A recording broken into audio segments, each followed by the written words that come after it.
ముఖ్యమంత్రిగా ప్రమాణ స్వీకారం చేసి మొట్టమొదటి సంతకం తెలంగాణ రైతాంగానికి ఉచిత కరెంటును అందించడమే కాకుండా 1300 కోట్ల రూపాయల బకాయిలను వందలాది వేలాది క్రిమినల్ కేసులను రైతుల మీద ఉంటే ఒక్క కలం పోటుతోని కాంగ్రెస్ పార్టీ రైతులకు ఉచిత కరెంట్ ఇచ్చిన మాట వాస్తవం కాదా? ఇలా ఉచిత కరెంటే కదా దేశానికి ఆదర్శమైంది. ఉచిత కరెంట్ అంటేనే కాంగ్రెస్ పార్టీ పేటెంట్ కదా. ఈనాడు ప్రతి రైతుకు ఉచిత కరెంటు అందుబాటులోకి వచ్చింది అంటే అది కాంగ్రెస్ పార్టీ ప్రవేశపెట్టిన పథకం కాదా ఈ దేశంలో? ఇయాల రాజీవ్ ఆరోగ్యశ్రీ పేదవాడు ప్రాణాలు పోతుంటే కాపాడుకోలేని పరిస్థితి. ప్రతి పేదవాడు నిస్సహాయంగా తన తండ్రో తన తల్లో కళ్ళ ముందే చచ్చిపోతుంటే కార్పొరేట్ హాస్పిటళ్లకు బిల్లులు చెల్లించలేని పరిస్థితి. అందుకే ఆనాడు కాంగ్రెస్ పార్టీ రాజీవ్ ఆరోగ్యశ్రీ పథకాన్ని తీసుకొచ్చి ఆనాడు 2005-06లో 2 లక్షల రూపాయలు ఉచితంగా ప్రభుత్వం వైద్యానికి అందించింది. ఇవాళ పథకమే కదా 10 లక్షల రూపాయలు ఈరోజు రాజీవ్ ఆరోగ్యశ్రీ పథకం రూపంలో ఈరోజు పేదలకు మనం అందిస్తున్నాం కదా. అందుకే మిత్రులారా, ఇవాళ ఏ పథకమైనా తీసుకోండి, డబుల్ బెడ్రూమ్ ఇల్లు కావచ్చు, లేకపోతే సన్న బియ్యం కావచ్చు, లేకపోతే ఈనాడు పేదలకు అందిస్తున్న 200 యూనిట్ల ఉచిత కరెంటు కావచ్చు, రైతు రుణమాఫీ కావచ్చు, రైతు భరోసా కావచ్చు, ఆడబిడ్డలకు ఆర్టీసీలో ఉచిత బస్సు ప్రయాణం కావచ్చు. ఇవాళ ఇవన్నీ మన ప్రభుత్వం అమలు చేస్తున్న పథకాలే కదా. 2 సంవత్సరాలు పూర్తి చేసుకునే సందర్భంగా మున్సిపల్ ఎన్నికలు వచ్చినాయి. ఈ మున్సిపల్ ఎన్నికల సందర్భంగా నిన్న ఒక ఆయన ఢిల్లీ నుంచి వచ్చిండు. లావు మనగాడు లడాయికి పోతేనంట వెనకాల 3 నూకుడు మనగాళ్ళు వచ్చిరట. భారతీయ జనతా పార్టీ అధ్యక్షుడు జాతీయ అధ్యక్షుడు నిన్న పాలమూరుకు వచ్చిండు. ఆయన వెనకాల కిషన్ రెడ్డి, బండి సంజయ్, డీకే అరుణ గారు ఆయన వెనకాల పోయారు.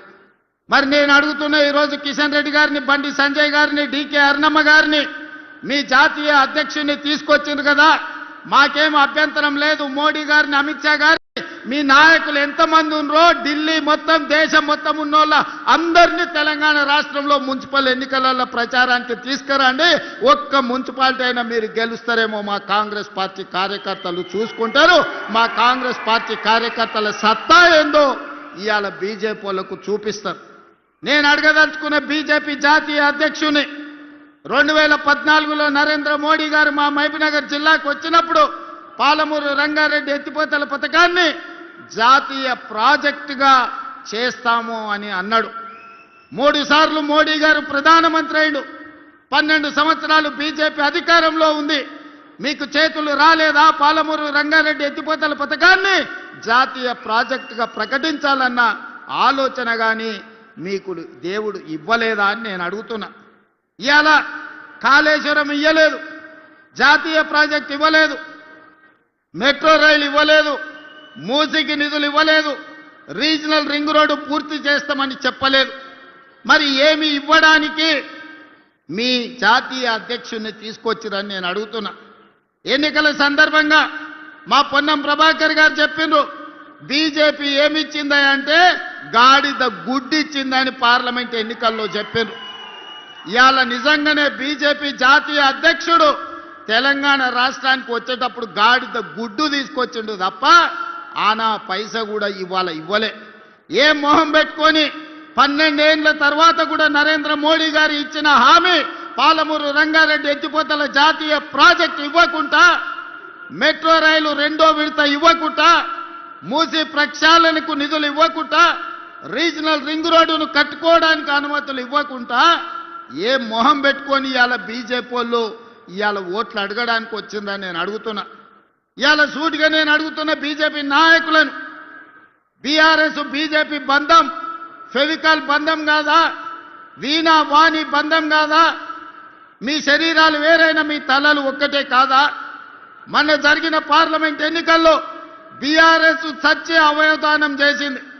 ఎక్కడైనా ప్రమాదంలో ఎవరైనా చావు బతుకుల మధ్యలో ఉంటే వాళ్ళు సంతకం పెడతారు, నా మరణానంతరం నా కిడ్నీలు దానం చేస్తున్నా, నా మరణానంతరం నా కళ్ళు దానం చేస్తున్నా అని మనం అవయవదానం చేసేటోళ్ళని చూసినాం. కానీ బీఆర్ఎస్ దరిద్రమేందో పార్లమెంట్ ఎన్నికల్లో మా ఓట్లు మా సీట్లు బీజేపీకి దానం చేస్తున్నామని 8 మంది ఎంపీ సీట్లను బీజేపీ వాళ్ళని గెలిపించింది బీఆర్ఎస్ వాళ్ళు కాదా? ఒక్క సీటు కూడా గెలవలే. 8 సీట్లలో బీఆర్ఎస్ వాళ్ళ డిపాజిట్లు పోయినాయి. మరి ఇవాళ 8 పార్లమెంట్ సీట్లలో డిపాజిట్ పోయిన బీఆర్ఎస్ వాళ్ళు మేమే గెలుస్తామని రంకెలేస్తారు. డిపాజిట్లు రాని బీఆర్ఎస్ సన్నాసులు రేపు మున్సిపల్ ఎన్నికల్లో ఎట్లా గెలుస్తారని నేను అడుగుతున్నా. ఎందుకు మీరు ఆలోచన చేయొచ్చు. బీఆర్ఎస్ వాళ్ళు ఎందుకు బీజేపీకి ఓట్లు వేపించిరని దోపిడీ చేసిండ్రు. వేల కోట్ల రూపాయలు కొల్లగొట్టిరు. ఇవాళ బీజేపీ జాతీయ అధ్యక్షుని హోంశాఖ సహాయ మంత్రిగా పనిచేస్తున్న ఈ జిల్లా పార్లమెంట్ సభ్యుడు బండి సంజయ్ గారిని కిషన్ రెడ్డి నేను సూటిగా అడుగుతున్నా. కాళేశ్వరాన్ని ఏటీఎంగా మార్చి వేల కోట్లు కొల్లగొట్టిందని అమిత్ షా నరేంద్ర మోడీ గారు తెలంగాణ రాష్ట్రంలో అన్నమాట వాస్తవం కాదా? ఇవాళ కాళేశ్వరం మీద కమిషన్ వేసి అవినీతి లెక్కలు తేల్చి వీళ్ళని అరెస్టు చేయండి అని రాష్ట్ర ప్రభుత్వం శాసనసభలో చర్చ చేసి కేంద్రానికి పంపిస్తే సిబిఐ విచారణ ఈ రోజు వరకు ఎందుకు మొదలు పెట్టలే?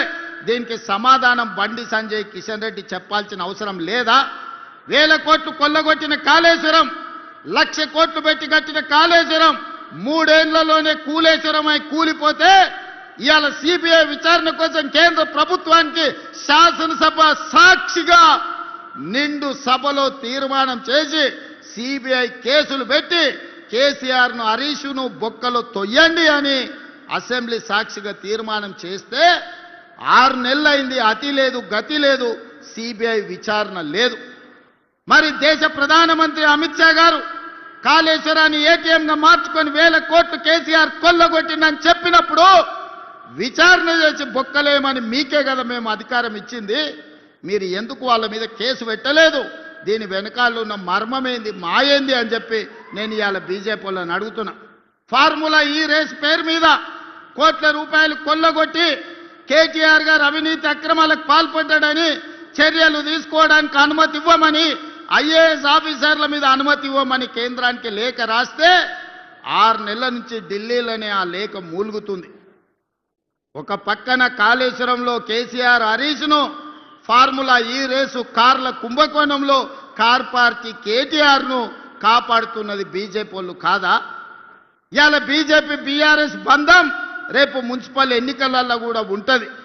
ప్రత్యక్షంగా పరోక్షంగా కరీంనగర్ మున్సిపల్ కార్పొరేషన్లో బీఆర్ఎస్ బీజేపీ ఒకరికొకరు సహకరించుకొని కాంగ్రెస్ పార్టీని దెబ్బతీయాలని గూడుపుటాన్ని చేస్తున్న మాట వాస్తవం కాదా? ఇలా నిజంగానే చిత్తశుద్ధి ఉంటే ఎన్నికల ఓట్ల లోపల కాళేశ్వరం కుంభకోణం మీద హరీష్ని కేసీఆర్ను సిబిఐలో అరెస్టు చేయాలి. ఫార్ములా ఈ రేసులో కేటీఆర్ను అరెస్టు చేసిన తర్వాతనే బీజేపీలు తెలంగాణ రాష్ట్రంలో ఓట్లు అడగాలి. మీ కుమ్ముక్కు రాజకీయాలు, మీ ఫెవికల్ బంధం రాజకీయాలు తెలంగాణ సమాజం గమనిస్తలేదని మీరు అనుకుంటే మీ అమాయకత్వమే అవుతుంది తప్ప ఇంకొకటి కాదు.